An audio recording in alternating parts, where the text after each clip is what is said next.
6 महीने बाद भी लापता फैजान का सुराग नहीं, बेतिया पुलिस पर उठे गंभीर सवाल, विधानसभा में गूंजा मामला। बिहार के बेतिया जिले से एक बेहद दर्दनाक और संवेदनशील मामला सामने आया है, जहां 6 महीने बीत जाने के बाद भी 7 साल के मासूम फैजान का कोई सुराग नहीं मिल पाया है। नरकटियागंज के शिकारपुर थाना क्षेत्र अंतर्गत मंगरही गांव से 24 जून 2025 को फैजान अपने ही घर के दरवाजे से अचानक लापता हो गया था। उस दिन से लेकर आज तक परिवार, पुलिस और प्रशासन बच्चे की तलाश में जुटे हैं, लेकिन नतीजा अब तक शून्य है। फैजान के गायब होने के बाद से उसके माता पिता पर दुखों का पहाड़ टूट पड़ा है। माँ बाप का रो रो कर बुरा हाल है। परिजनों का कहना है कि पिछले 6 महीनों से उन्होंने चैन की नींद नहीं सोई है। हर दिन उम्मीद लेकर जगते हैं कि शायद आज उनका बेटा वापस लौट आएगा, लेकिन हर दिन सिर्फ मायूसी ही हाथ लगती है। पुलिस ने फैजान की जानकारी देने वाले को 10,000 इनाम देने की घोषणा की है। वहीं बच्चे के परिजनों ने भी ऐलान किया है कि जो भी कोई फैजान के बारे में सही सूचना देगा उसे 2 लाख का इनाम दिया जाएगा।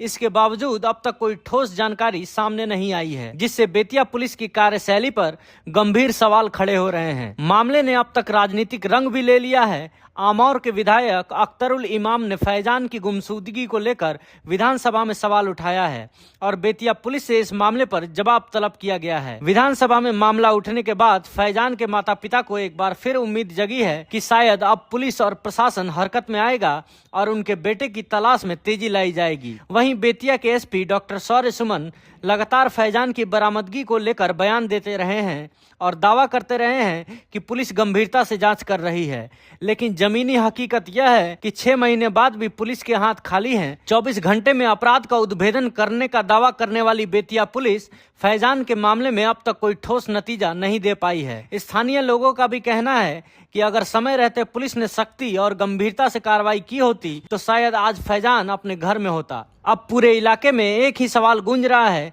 आखिर फैजान गया कहाँ? क्या मासूम फैजान को जमीन खा गई या आसमान निगल गया, या फिर किसी बड़ी लापरवाही का खामियाजा आज एक मासूम और उसका परिवार भुगत रहा है? अब बेतिया पुलिस को यह जवाब देना ही होगा कि आखिर कब तक फैजान को बरामद किया जाएगा।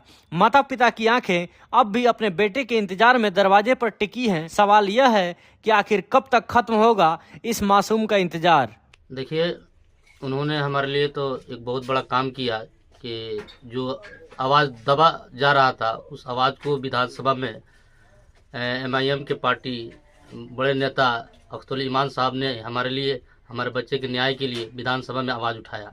उनका हम बहुत बहुत शुक्रिया अदा करेंगे और हम चाहेंगे कि इसको और आगे स्तर से पर्सनल हमारे बच्चे के बारे में वो इस पर और ज़्यादा आवाज़ उठाएं। इसके लिए अब आए, खड़े हों मैदान के अंदर। 24/6/2025 का मेरा बच्चा अपहरण हो गया, जिसके सना हम जाकर अपने शिकारपुर थाना में दर्ज कराया। पुलिस प्रशासन आई 2-3 दिन तक कैंप लगाकर और छानबीन की और उसके बाद से इन लोगों का रवैया कुछ अलग हो गया। उसके बाद से कोई इस पर एक्शन नहीं लिया और देखते हैं कि इसी बेतिया जिला के अंदर लगभग इस 6-7 महीने के अंदर कितने बच्चे अपहरण हुए, सब मिल गए। कोई 24 घंटा में बरामद हो गया, कोई 6 घंटा में बरामद हो गया, कोई 12 घंटा में बरामद हो गया। लेकिन मेरा फैजान जो मंगरहरी बैरिया का रहने वाला है, थाना शिकारपुर पड़ता है, आज तक थाना शिकारपुर और जिला प्रशासन हमारे बच्चे को नहीं खोज पाई।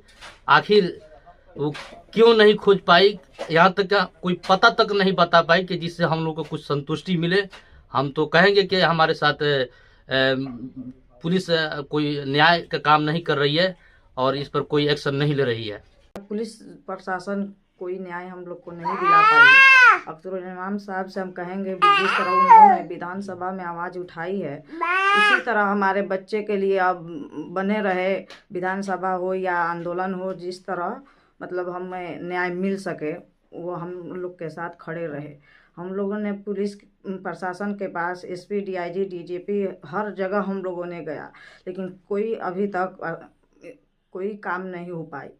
पुलिस प्रशासन मतलब 6 दिन 7 दिन 5 दिन में कितने बच्चे लापता हुए हमारे बच्चे के बाद में सब लोग सबको उन्होंने खोज कर ढूंढ निकाला। हमारे बच्चे के बारे में कुछ अभी तक आता पता नहीं दिया। हम लोग को आश्वासन पर आश्वासन दे रहे हैं, अभी तक कुछ नहीं किए। हम कहना चाहेंगे कि अब अख्तरुल इमाम साहब हमारे लिए खड़े हो। जिस तरह उन्होंने विधानसभा में आवाज़ उठाई है, उसी तरह हमारे बच्चा जब तक नहीं मिल जाता वो हमारे साथ रहे।